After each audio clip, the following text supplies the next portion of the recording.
Coming from WCCF Tech, CXMT says no thank you to Apple's demand for a price cut as Huawei and Xiaomi hand it rare leverage.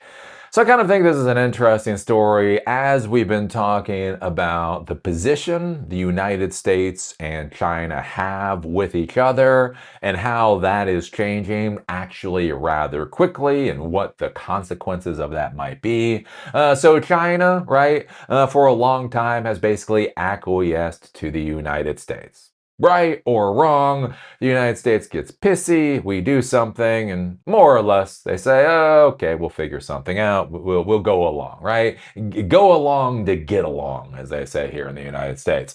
The issue, I think, is as the United States has been pushing China more and more and more, it has become ever less palatable, something that they can actually deal with always being under the American thumb, and so we've started to see China push back more and more. So I just did a video talking about that, where China is actually going to be putting more restrictions on the United States. So they are actually going to start putting export controls on certain things coming to the United States, basically as punishment. Whereas before we always put sanctions on them, like we punished them, they had to accept their punishment.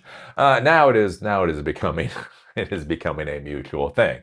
Oh, instead of being punishment, they're taking it as they're simply getting hit. It's like, oh, if you want to hit me, right? There's a difference between spanking and being hit, right? If you have a child and you spank them, the idea is you are punishing them. Whereas if it's an adult and you try to hit them, then you have a fight.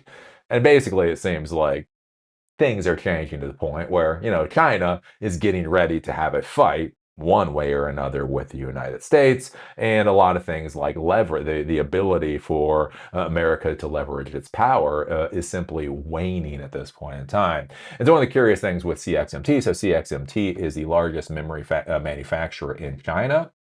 Apple has gone to CXMT and has started testing their memory within the Apple devices that will be sold in China. And they have actually gone to the Trump administration to basically beg to allow CXMT memory to be able to be added to devices that are going to be sold into the United States. Now, Apple, being Apple, right? Tim Cook comes in and says, look, we're a $5 trillion company. If you want to do business with us, you got to give us a deal, right? And that's how it's been. That's how it's been for like 20 years at this point in time.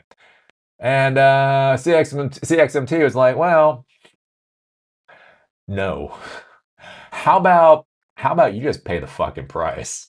Like, what? Wait a minute. Oh, and this is where we are going with all of this stuff. So yeah, Chinese memory manufacturer CXMT has refused Apple's demand for a price cut in negotiations, says a report from the Korean press.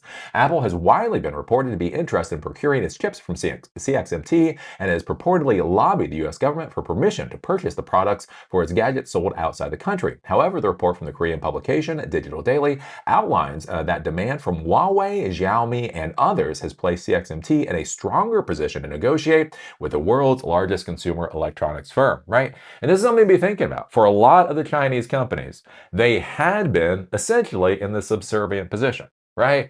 We have the money. We can either buy from you, or we can buy from 20 other vendors, right? Give us a deal. Make it worth our while.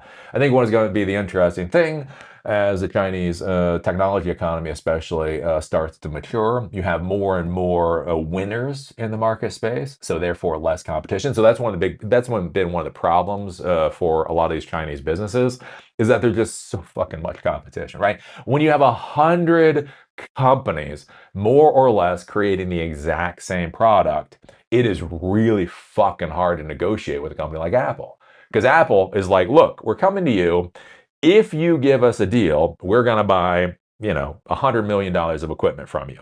If you don't give us a deal, we'll go to the next person, the next person, the next person, the next person, the next person. By the way, out of 100 companies, one of you people is going to give us a deal, right? And that's how it's been. I think as the Chinese company as Chinese economy matures, and as you start getting these real winners in specific areas, right? You get the Huawei's, you get the CXMTs, that type of thing. They are going to become the winners. They basically suck the oxygen out of the space for a lot of their competition. So then it turns into you only have a couple of suppliers in China, maybe a single supplier, maybe a couple suppliers in China. So when the United States comes and we're like, take our deal, or we go to the next person, right? The Chinese manufacturer can be like, yeah, there is no next person. So you can either pay us the price we're asking, or you can pound fucking sand, one or the other. And the other thing too to be thinking about this is as the Chinese technology sector grows, there's already so much demand inside China. Like this is one of the problems we have with the Trump administration and the Biden administration, right? We have literally cut China off from being able to give us money for our stuff, right? Because that's the thing, selling GPUs, selling CPUs, selling a lot of the things that the United States produces or engineers or whatever else, right? That would go into China. And so again, that creates a competitive environment. Why buy from a Chinese manufacturer when you could buy from Intel or whatever else, right? If the United States cuts off that supply, we cut off our company's ability to sell into China, right? That forces demand onto the suppliers that are in China, right? Those vendors then, again, they're selling to a population of 1.4 billion people. That's a very large market, and so there does become the question of, you know, are the American companies worth it anymore? And that's a question. That is definitely a question. According to the details, as CXMT has emerged to become one of the top players in China's memory market, Samsung and SK Hynix have instead chosen to focus on manufacturing and selling high-value HBM memory chips catered to the needs of the data center industry. As a result, CXMT is experiencing high demand from domestic Chinese companies such as Huawei and Xiaomi, which have provided it with the leverage to bargain with Apple. This is the other thing too. Again, this is shooting ourselves in the foot, or I guess the Western world or the whatever, our allies and such, shooting ourselves in the foot now for what we're going to lose later. As Samsung, as SK Hynix, as Micron, right? Basically, as they leave the normal consumer market behind, right? They walk away from the consumer market. So there's no option, right? Do you want to buy Chinese? Do you want to buy Chinese memory, or do you want to buy American memory, right? Or Korean memory, right? That's an option. That's a choice. If you eliminate that, right? Samsung, SK Hynix, Micron don't want to deal with consumers anymore. That means CXMT is going to become the consumer brand, right? The agreements, the contracts, the workflows, the supply chains, and everything is going to more and more go through CXMT. And when the AI bubble bursts, as it's going to burst, right? There's going to be so much inertia going to CXMT that's going to be difficult for Samsung and SK Hynix and the rest to be able to get that back again.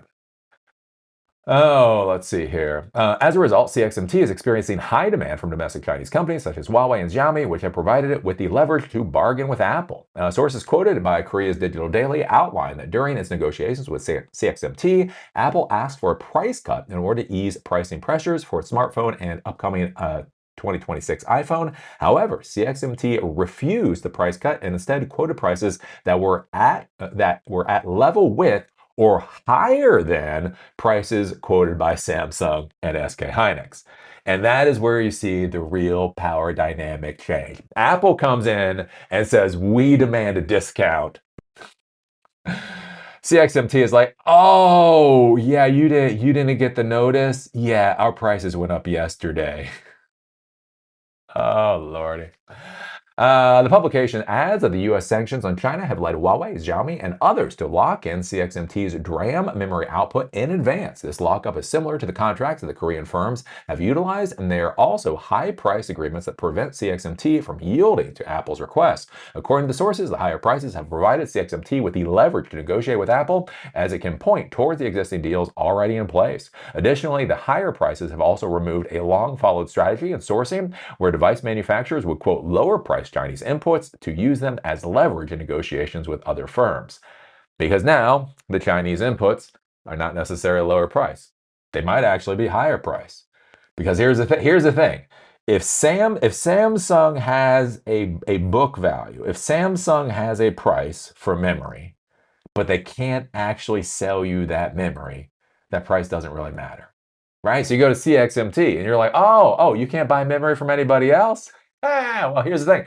We do have the ability to sell you memory for 10% more than everybody else would sell you memory if they could. And so, yeah, the dynamics are changing. Oh, Lordy. Oh, so how is this technology war against China going? So are we winning yet? Are we winning yet?